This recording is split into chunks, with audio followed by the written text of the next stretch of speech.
ഒരു ട്രോമ സൈറ്റിൽ അല്ലെങ്കിൽ ആശുപത്രി ദിവസേന ജോലി ചെയ്യുന്നതിനിടയിൽ നമ്മൾ കണ്ടുവരുന്ന പ്രശ്നങ്ങളിലൊന്നാണ് ഹെഡ് ഇഞ്ചറി. പലപ്പോഴും ഒരു സാധാരണ ജീവിതം നയിച്ചുകൊണ്ടിരുന്ന ആളുകൾ ഒരു അപകടത്തിന് ശേഷം ഗുരുതരാവസ്ഥയിൽ ഹോസ്പിറ്റലിൽ എത്തിച്ചേരുന്നു. എന്താണ് ഹെഡ് ഇഞ്ചറി? ഇത് സാധാരണയായി ഉണ്ടാകാൻ ഇടയുള്ള സാഹചര്യങ്ങൾ എന്തൊക്കെയാണ്? ഹെഡ് ഇഞ്ചറി ഉണ്ടായിക്കഴിഞ്ഞാൽ എന്തൊക്കെ കാര്യങ്ങളാണ് നമ്മൾ ശ്രദ്ധിക്കേണ്ടത്? ഇതിന്റെ ചികിത്സാ മാർഗങ്ങൾ എന്തൊക്കെയാണ്? ഇതിനെപ്പറ്റി കൂടുതൽ അറിയാൻ Rajagiri hospital neuro surgery senior കൺസൾട്ടന്റായ ഡോക്ടർ അർജുൻ ചാക്കയാണ് നമ്മളോടൊപ്പം ഇന്ന് ചേരുന്നത്. Welcome sir. നമ്മൾ ഹെഡ് ഇഞ്ചറി കൂടുതലായി കണ്ടുവരുന്ന ഒരു പ്രശ്നങ്ങളിൽ ഒന്നാണ്. എന്താണ് സാർ ഹെഡ് ഇഞ്ചറി? തലയോട്ടിക്കോ തലച്ചോറിനോ മുഖത്തിനോ ഉണ്ടാകുന്ന പരിക്കുകളെല്ലാം തന്നെ ഹെഡ് ഇഞ്ചറി എന്നാണ് നമ്മൾ വിശേഷിപ്പിക്കുന്നത്. അത് ചെറിയ മുറിവുകൾ, ചെറിയ പോറലുകൾ മുതൽ തലച്ചോറിനുണ്ടാകുന്ന ഗുരുതരമായ പരിക്കുകൾ വരെ ഹെഡ് ഇഞ്ചറി എന്നുള്ള ഗണത്തിൽപ്പെടുന്നവയാണ്. സർ, കൂടുതലായി ഹെഡ് ഇഞ്ചറി ഉണ്ടാകാനുള്ള സാഹചര്യങ്ങൾ അല്ലെങ്കിൽ ഇതിന്റെ കാരണങ്ങൾ എന്തൊക്കെയായിരിക്കും? ഏറ്റവും കോമൺ ആയിട്ടുള്ള ഹെഡ് ഇഞ്ചറിയുടെ കോസ് എന്ന് പറയുന്നത് റോഡ് അപകടങ്ങൾ തന്നെയാണ്. അതുകൂടാതെ വളരെ കോമൺ ആയിട്ട് കണ്ടുവരുന്ന മറ്റ് സാഹചര്യങ്ങൾ എന്ന് പറയുന്നത് മുതിർന്നവരിലും കുട്ടികളിലും ഉണ്ടാകുന്ന വീഴ്ചകൾ, തെന്നി വീഴുക, വീട്ടിൽ കളിച്ചുകൊണ്ടിരിക്കുമ്പോൾ വീഴുക മുതലായ സാഹചര്യങ്ങൾ. പിന്നെ സ്പോർട്സ് ഇഞ്ചുറീസ്, അതായത് കൂടുതൽ ഇന്റൻസ് ആയിട്ടുള്ള സ്പോർട്സ് മറ്റ് സാഹചര്യങ്ങളിലൂടെ തലച്ചോറിന് പരിക്കേൽക്കുക. പിന്നീട് വളരെ കോമൺ ആയിട്ടുള്ള ഒരു കാര്യം എന്ന് പറയുന്നത് വർക്ക് പ്ലേസ് ഇൻസിഡൻസ് ആണ്, വർക്ക് പ്ലേസ് ആക്സിഡൻസ്. ഇത്രയെല്ലാം സേഫ്റ്റി പാരാമീറ്റേഴ്സ് ഉണ്ടെങ്കിൽ കൂടി വർക്ക് പ്ലേസ് ആക്സിഡൻസ് നമുക്ക് വളരെ കോമൺ ആയിട്ടുള്ള ഒരു ഹെഡ് ഇഞ്ചറിയുടെ കാരണം തന്നെയാണ്. സർ, ഇപ്പോൾ എല്ലാവർക്കും തന്നെ സ്വന്തമായി വാഹനങ്ങളുണ്ട്. മുമ്പത്തേക്കാൾ വലിയൊരു വർധനവാണ് ഇപ്പോൾ വാഹനങ്ങളുടെ എണ്ണത്തിൽ നമ്മൾ കണ്ടുവരുന്നത്. അപകടം മൂലമുണ്ടാകുന്ന ഹെഡ് ഇഞ്ചറി അതിന്റെ ഒരു തീവ്രത എത്രത്തോളം ആയിരിക്കും സർ? ഞാൻ നേരത്തെ പറഞ്ഞ പോലെ റോഡ് അപകടങ്ങൾ തന്നെയാണ് ഏറ്റവും കൂടുതൽ കോമൺ ആയിട്ടുള്ള ഹെഡ് ഇഞ്ചറിയുടെ കാരണം. ഓൾമോസ്റ്റ് കണക്കുകൾ പ്രകാരം 60% ഹെഡ് ഇഞ്ചുറീസും റോഡ് അപകടങ്ങൾ മൂലമാണ് ഉണ്ടാകുന്നത്. ഇന്ത്യയിൽ 4.5 ലക്ഷത്തോളമാണ് റോഡ് അപകടങ്ങൾ ഹെഡ് ഇഞ്ചുറികൾ ഉണ്ടാക്കുന്നത്. ആ 4.5 ലക്ഷത്തിൽ 1.5 ലക്ഷം രോഗികൾ മരണപ്പെടുകയാണ്. അത്രയധികം രോഗികളെയാണ് നമുക്ക് ഹെഡ് ഇഞ്ചുറി മൂലം നഷ്ടമാകുന്നത്. കൂടാതെ വൈകല്യങ്ങൾ സംഭവിക്കുകയോ അല്ലെങ്കിൽ ഡിസബിലിറ്റി സംഭവിക്കുകയോ ചെയ്യുന്നതിന്റെ ഏറ്റവും കോമൺ ആയിട്ടുള്ള കാരണങ്ങൾ ഹെഡ് ഇഞ്ചുറി തന്നെയാണ്. സർ, നേരത്തെ പറഞ്ഞ പോലെ റോഡ് അപകടങ്ങളാണ് ഹെഡ് ഇഞ്ചുറിക്ക് കൂടുതലായി കാരണമാകുന്നതെന്ന് പറഞ്ഞു. അപ്പൊ 2 വീലേഴ്സ് കൊണ്ടുള്ള അപകടം, അതിന് ഹെൽമെറ്റ് ധരിക്കുന്നതിന് എത്രത്തോളം പ്രാധാന്യമുണ്ട്? ഒരു ഡോക്ടർ എന്ന നിലയ്ക്ക് ഒരു ആക്സിഡന്റ് കോൾ അറ്റൻഡ് ചെയ്യുമ്പോൾ ഏറ്റവും കൂടുതൽ വിഷമം തോന്നുന്നത് ഹെൽമെറ്റ് ധരിക്കാത്ത ഒരു 2 വീലർ അപകടം, ആ അപകടത്തിൽപ്പെട്ട രോഗിയെ അറ്റൻഡ് ചെയ്യുമ്പോഴാണ്. കാരണം പലപ്പോഴും വളരെ വലിയ ആക്സിഡന്റുകളോ വലിയ അസ്ഥിയുടെ ഫ്രാക്ചറോ എല്ലാം ഉണ്ടെങ്കിൽ തന്നെ തിരിച്ചു വരാൻ സാധിക്കാത്ത രീതിയിൽ രോഗിയുടെ ജീവിതത്തെ മാറ്റിമറിക്കുന്നത് പലപ്പോഴും ഹെഡ് ഇഞ്ചുറി തന്നെയാണ്. അപ്പോൾ വണ്ടി ഓടിക്കുന്നവർ മാത്രമല്ല, പുറകിരിക്കുന്നവരും ഹെൽമെറ്റ് ധരിക്കുക എന്ന് പറയുന്നത് അത്യന്തം ആവശ്യമാണ്. ഇതിൽ ഹെൽമെറ്റിന്റെ ഇമ്പോർട്ടൻസ് പറഞ്ഞു കൊടുക്കേണ്ട ഡോക്ടർ എന്ന നിലയ്ക്ക് എനിക്ക് ഏറ്റവും കൂടുതൽ ചോദ്യങ്ങൾ സത്യത്തിൽ കേൾക്കുന്നത് അതിന്റെ മറുവശമാണ്. അതായത് ചിലപ്പോൾ നമ്മൾ തലയുടെ ഓപ്പറേഷൻ ചെയ്ത രോഗികൾ അല്ലെങ്കിൽ കഴുത്തിന്റെ ഓപ്പറേഷൻ ചെയ്ത രോഗികൾ നമ്മളോടൊന്ന് ചോദിക്കും, ഓപ്പറേഷൻ കഴിഞ്ഞതല്ലേ, ഹെൽമെറ്റ് ധരിക്കണ്ട എന്ന് പറഞ്ഞ സർട്ടിഫിക്കറ്റ് തരുമോ എന്ന് വരെ ചോദിക്കുന്ന രോഗികൾ ഒരുപാടുണ്ട്. പക്ഷേ ഒരു കാരണവശാലും ഓടിക്കുന്നവരും പുറകിലിരിക്കുന്നവരും ഹെൽമെറ്റ് ധരിക്കാതെ 2 വീലർ യാത്ര ഒരു കാരണവശാലും പാടില്ല എന്ന് തന്നെയാണ് എന്റെ ശക്തമായ അഭിപ്രായം. സർ, 2 വീലർ മൂലമുള്ള അപകടങ്ങളല്ലാതെ മറ്റു വാഹനങ്ങൾ മൂലമുള്ള അപകടങ്ങൾ നമ്മൾ കണ്ടുവരുന്നുണ്ട്. അതിന്റെ ഒരു തീവ്രത എത്രത്തോളം ആയിരിക്കും? ഇത് തടയാനുള്ള പ്രിക്കോഷൻസ് എന്തൊക്കെയായിരിക്കും സർ? ഒരുപാട് പ്രിക്കോഷൻസും നമ്മൾ നിയമങ്ങളെ നമ്മുടെ ശത്രുക്കളായിട്ട് കണക്കാക്കുന്നത് കൊണ്ട് തന്നെയാണ്. സീറ്റ് ബെൽറ്റ് ഇടുക എന്ന് പറയുന്നത് ഒരു കാലത്ത് നിയമാനുസൃതമായി മാത്രം ചെയ്യേണ്ടിയിരുന്ന ഒരു കാര്യമാണ്. ഇന്നാണെങ്കിൽ വണ്ടികളിലെല്ലാം തന്നെ സീറ്റ് ബെൽറ്റ് അലാറംസ് ഉണ്ട്. അതുകൊണ്ട് നമ്മൾ ഇടണം എന്ന് വിചാരിക്കുന്ന അലാറം സ്വിച്ച് ഓഫ് ആവട്ടെ എന്ന് വിചാരിച്ചെങ്കിൽ, പക്ഷേ സത്യത്തിൽ ഫ്രണ്ടിലിരിക്കുന്നവർ മാത്രമല്ല ബാക്ക് സീറ്റിലിരിക്കുന്നവർ കൂടി സീറ്റ് ബെൽറ്റ് ഇടേണ്ടത് അനിവാര്യമാണ്. പ്രൈമറി ഇമ്പാക്റ്റ് എന്ന് പറയുന്നത് കാറ് ആദ്യം ചെന്ന് എവിടെയെങ്കിലും ഇടിക്കുമ്പോഴോ അല്ലെങ്കിൽ മറ്റ് വാഹനങ്ങളിൽ ഇടിക്കുമ്പോഴോ സംഭവിക്കുന്ന ഒരു ഇമ്പാക്റ്റിന്റെ ഭാഗമായി പാസഞ്ചേഴ്സ് കാറിന്റെ ഉള്ളിൽ തന്നെ തെറിച്ചു ചെന്ന് കാറിന്റെ ഫ്രണ്ടിലിരിക്കുന്ന സീറ്റിലോ ഇടിക്കുമ്പോഴുണ്ടാകുന്ന ഒരു ക്ഷതമാണ് മെയിൻ ആയിട്ടുള്ള ഇമ്പാക്റ്റ് അല്ലെങ്കിൽ ഡാമേജ് ഉണ്ടാക്കുന്നത്. അപ്പോൾ അത് തടയാൻ സീറ്റ് ബെൽറ്റിന്റെ റോള് വളരെ പ്രധാനമാണ്. അതുപോലെ തന്നെ കാറിൽ യാത്ര ചെയ്യുന്ന കുട്ടികൾ, പലപ്പോഴും കാറിൽ തന്നെ വളരെ ഓടിച്ചാടി നടന്ന് കളിച്ചു നടക്കുന്ന കുട്ടികൾ നല്ലതാണെന്ന് വിചാരിക്കുന്ന ഒരു സമ്പ്രദായമാണ് നമ്മുടേത്. പക്ഷേ കുട്ടികളെ മുതിർന്നവരിലേറെ സീറ്റ് ബെൽറ്റ് ധരിച്ചോ അല്ലെങ്കിൽ കുട്ടികൾക്കായിട്ടുള്ള സ്പെഷ്യൽ ആയിട്ടുള്ള സീറ്റ് ഉപയോഗിച്ചോ ഭദ്രമാക്കി യാത്ര ചെയ്യിക്കേണ്ടത് വളരെ അത്യാവശ്യമാണ്. കാരണം ഒരു ആക്സിഡന്റ് നടക്കുന്ന സമയത്ത് മുതിർന്ന ഒരു പുരുഷനോ സ്ത്രീയോ തെറിച്ചു പോകുന്നതിനേക്കാൾ ഉപരിയായി കുട്ടികൾ തെറിച്ചു പോയി സെക്കൻഡറി ഇമ്പാക്റ്റ് ഉണ്ടായി ആക്സിഡന്റും അതിൻ്റെ ഡാമേജും ഉണ്ടാകാനുള്ള സാധ്യതകൾ കൂടുതലാണ്.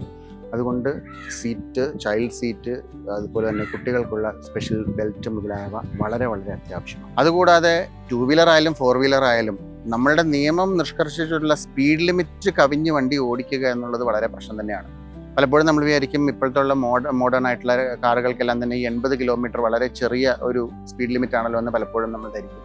പക്ഷെ നമ്മുടെ റോഡുകളുടെ സാഹചര്യം വെച്ച് പറ്റുന്ന സ്പീഡ് ലിമിറ്റ് തന്നെയാണിത്. അതുകൊണ്ട് ബൈക്കായാലും കാറായാലും സ്പീഡ് ലിമിറ്റിൽ കവിഞ്ഞ ഒരു ഡ്രൈവിംഗ് വളരെ വളരെ റിസ്കിയാണ്. സർ, റോഡ് അപകടങ്ങൾ മൂലമുണ്ടാകുന്ന ഹെഡ് ഇഞ്ചുറിയെ പറ്റി പറഞ്ഞല്ലോ. അപ്പോൾ മറ്റേതൊക്കെ സാഹചര്യങ്ങൾ കൊണ്ടായിരിക്കും ഹെഡ് ഇഞ്ചുറി ഉണ്ടാകുന്നത്? പിന്നീട് സർവ്വസാധാരണമായി കണ്ടുവരുന്നത് വീട്ടിലുണ്ടാകുന്ന, കളിസ്ഥലത്തുണ്ടാകുന്ന വീഴ്ചകളാണ്.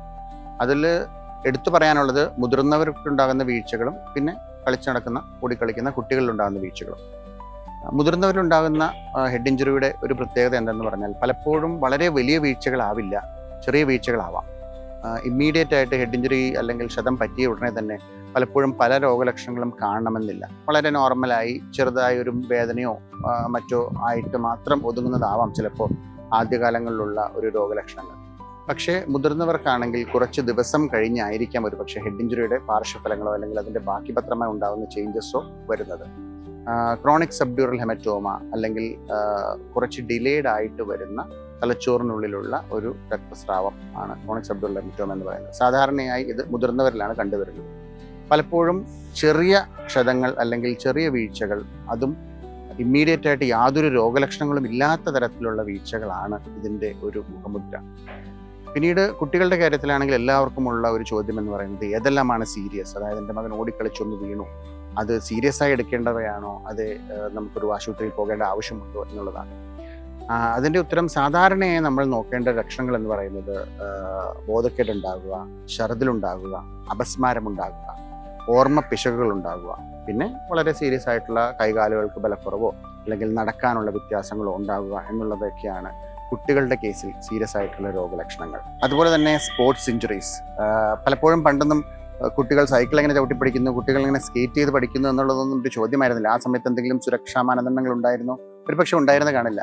കഴിഞ്ഞ ഒരുപക്ഷെ ഒരു 5-10 വർഷമായിട്ടായിരിക്കണം സൈക്കിള് ചവിട്ടി പഠിക്കുന്ന കുട്ടികൾക്കുള്ള ഹെൽമെറ്റ്, വീഴുമ്പോൾ മുറിവ് സംഭവിക്കാതിരിക്കാനുള്ള പാഡ്, അങ്ങനെയെല്ലാം നമ്മുടെ മാർക്കറ്റുകളിലെല്ലാം വന്നു തുടങ്ങിയത്. പക്ഷെ അതിൻ്റെ എല്ലാം ഒരു ഇമ്പോർട്ടൻസ് നമുക്ക് പറഞ്ഞറിയിക്കാനാവാത്തത്ര പ്രധാനമാണ്. കാരണം സൈക്കിൾ ചവിട്ടുക, സ്കേറ്റിംഗ്, അതുപോലെ തന്നെ ഹൈ വെലോസിറ്റി സ്പോർട്സിലെല്ലാം തന്നെ എടുക്കേണ്ട എല്ലാ പ്രിക്കോഷൻസും, helmet, protective paddings, protective gear എല്ലാം തന്നെ ഉപയോഗിക്കേണ്ടത് വളരെ അത്യാവശ്യമാണ്. കുട്ടികൾക്ക് മാത്രമല്ല, അഡൾട്ട് അത്ലീറ്റ്സിനാണെങ്കിലും പോലും എല്ലാ പ്രൊട്ടക്ഷൻസും ഉപയോഗിച്ച് വേണം ഏതൊരു സ്പോർട്ടിംഗ് ആക്ടിവിറ്റിയിലും എൻഗേജ് ചെയ്യാൻ. അതുപോലെ തന്നെ ഇപ്പം നമ്മളുടെ പണിസ്ഥലങ്ങളെല്ലാം ആണെങ്കിൽ തന്നെയാണെങ്കിലും ഒരുപാട് നിയമങ്ങളും ആ നിയമങ്ങൾ തന്നെ കർശനമായിട്ട് പാലിക്കപ്പെടുന്നുണ്ടോ എന്ന് ചെക്ക് ചെയ്യാനായിട്ടുള്ള പല ഉപാധികളും ഇപ്പോൾ അവൈലബിൾ ആണ്. പക്ഷേ അതെല്ലാം വീണ്ടും അതെല്ലാ പ്രിക്കോഷൻസും എടുക്കുന്നുണ്ടോ എന്ന് ഉറപ്പുവരുത്തേണ്ടത് വർക്ക് പ്ലേസ് കൂടുതൽ സേഫ് ആക്കാൻ വളരെ വളരെ ഇമ്പോർട്ടൻ്റ് ആണ്. സർ, ഒരു അപകടത്തിന് ശേഷം ആശുപത്രിയിൽ അല്ലെങ്കിൽ ഒരു ട്രോമ കെയർ സെറ്റിൽ ഫസ്റ്റ് എത്തിക്കഴിയുമ്പോൾ നമ്മൾ എന്തൊക്കെയായിരിക്കും ചെയ്യുക? ആക്സിഡന്റിന്റെ തീവ്രത കൂടുന്തോറും നമ്മൾ എത്തുന്നത് എത്ര സ്പെഷ്യലൈസ്ഡ് ആയിട്ടുള്ള സെന്ററിലാണ് എന്നുള്ളത് വളരെ ഇമ്പോർട്ടൻ്റ് ആണ്. ഒരു ട്രോമ സെന്ററിൽ എത്തിയാൽ തന്നെ ഏറ്റവും ആദ്യത്തെ ഒരു ചടങ്ങ് അല്ലെങ്കിൽ ഏറ്റവും ആദ്യത്തെ ഒരു സ്റ്റെപ്പ് എന്ന് പറയുന്നത് ട്രയാജിങ് ഓഫ് പേഷ്യൻസ് ആണ്. ട്രയാജിങ് എന്ന് പറഞ്ഞാൽ ഹെഡ് ഇഞ്ചുറി അല്ലെങ്കിൽ ഇഞ്ചുറിയുടെ തീവ്രത അനുസരിച്ച് പേഷ്യൻറ്റിന് വളരെ ക്രിട്ടിക്കലാണോ, അത് മോഡറേറ്റ് ആണോ, അത് കുറച്ചു നേരം സ്റ്റേബിൾ ആണോ എന്നെല്ലാം തീരുമാനിക്കുന്ന അല്ലെങ്കിൽ പല ക്ലാസ്സസിലേക്ക് തിരിക്കുന്ന ഒരു പ്രക്രിയക്കാണ് ട്രയാജിങ് എന്ന് പറയുന്നത്. സാധാരണ ഹെഡ് ഇഞ്ചുറിയെക്കുറിച്ച് നമ്മൾ സംസാരിക്കുന്നത് കൊണ്ട് തന്നെ ഹെഡ് ഇഞ്ചുറിയുടെ ഒരു ആംഗിളിൽ നോക്കുകയാണെങ്കിൽ ഒരു പക്ഷേ ഏതൊരു ഇഞ്ചുറിയും സംഭവിക്കുന്നത് പോലെ തന്നെ പേഷ്യൻറ്റിനെ സ്റ്റേബിൾ ആക്കുക എന്നുള്ളതാണ് ഏറ്റവും ആദ്യത്തെ ഒരു സ്റ്റെപ്പ്. അതായത് BP, ശ്വാസം കഴിക്കാനുള്ള ബുദ്ധിമുട്ടുകൾ തരണം ചെയ്യുക, അതുപോലെ തന്നെ ബ്ലീഡിങ് എന്തെങ്കിലും ഉണ്ടെങ്കിൽ നിർത്തുക എന്നുള്ളതൊക്കെയാണ് ഫസ്റ്റ് സ്റ്റെപ്പ്. ആ സ്റ്റെപ്പിന് ശേഷം ഹെഡ് ഇഞ്ചുറിയുടെ തീവ്രത എത്രയാണെന്ന് പരിശോധിച്ച് കണ്ടുപിടിക്കുകയും അതിൻ്റെ ഭാഗമായി സ്കാൻ ചെയ്യുകയും ചെയ്യുക എന്നുള്ളതാണ് നെക്സ്റ്റ് സ്റ്റെപ്പ്. സാധാരണ ഹെഡ് ഇഞ്ചുറിയിൽ ഏറ്റവും ഇമ്പോർട്ടൻ്റ് ആയിട്ടുള്ളൊരു സ്കാൻ എന്ന് പറയുന്നത് CT സ്കാൻ തന്നെയാണ്. ഒന്ന്, വളരെ ഫാസ്റ്റ് ആണെന്നുള്ളത് കൊണ്ടും, രണ്ടാമത് ഫ്രാക്ചറുകൾ, ബ്ലീഡിങ്ങുകൾ മുതലായവ പിക്കപ്പ് ചെയ്യാൻ CT സ്കാനാണ് ഏറ്റവും നല്ലത് എന്നുള്ളത് കൊണ്ട് തന്നെ CT സ്കാനാണ് ഏറ്റവും പ്രധാനമായ ഒരു സ്കാൻ. പിന്നീട് പലപ്പോഴും ഹെഡ് ഇഞ്ചുറിയുടെ ഒപ്പം തന്നെ സ്പൈനൽ ഇഞ്ചുറീസ് ഉള്ള അവസ്ഥകളിലൊക്കെ നമുക്കൊരു പക്ഷേ MRI സ്കാനിൻ്റെയും ഒരു ആവശ്യം വേണ്ടി വരാം. സാധാരണ ഹെഡ് ഇഞ്ചുറികളിൽ പ്രധാനമായും ചെയ്യുന്ന സർജറികൾ അല്ലെങ്കിൽ സർജിക്കൽ ഇൻ്റർവെൻഷൻസ് എന്ന് പറയുന്നത് ഒന്നല്ലെങ്കിൽ ക്രീനിയോട്ടമി അല്ലെങ്കിൽ ക്രീനിയക്ടമി എന്ന് പറയുന്ന തലയൊട്ടി തുറന്നിട്ടുള്ള ശസ്ത്രക്രിയകളാണ്. പലപ്പോഴും ബ്ലീഡിങ്ങുകളാവട്ടെ, തലച്ചോറിൻ്റെ ചതവുകളാകട്ടെ, അല്ലെങ്കിൽ തലച്ചോറിൻ്റെ നീര് കൂടി തലയോട്ടിയുടെ ഉള്ളിൽ തലച്ചോറിൻ്റെ നീര് കൂടി തലച്ചോറിന് ഡാമേജ് ആവുന്ന അവസ്ഥകളിൽ പോലും നീര് കുറയ്ക്കാനായിട്ട് എല്ലിൻ്റെ പീസ് എടുത്ത് മാറ്റുന്ന ശസ്ത്രക്രിയകൾ വരെ സാധാരണഗതിയിൽ ഹെഡ് ഇഞ്ചുറി സർജറീസിൻ്റെ ഭാഗമായി ഭാഗത്തിൽ പെടുന്നവയാണ്. ഹെഡ് ഇഞ്ചുറി ആർക്ക് വേണമെങ്കിലും എപ്പോൾ വേണമെങ്കിലും സംഭവിക്കാം. അത് കുട്ടികളിലാവാം, മുതിർന്നവരിലാകാം. ചില കാര്യങ്ങൾ നമ്മൾ ശ്രദ്ധിച്ചാൽ ഹെഡ് ഇഞ്ചുറി നമുക്ക് തടയാനാകും. കൃത്യസമയത്ത് നമുക്ക് ചികിത്സ ലഭിച്ചാൽ പല ജീവനുകളും നമുക്ക് രക്ഷിക്കാനാകും.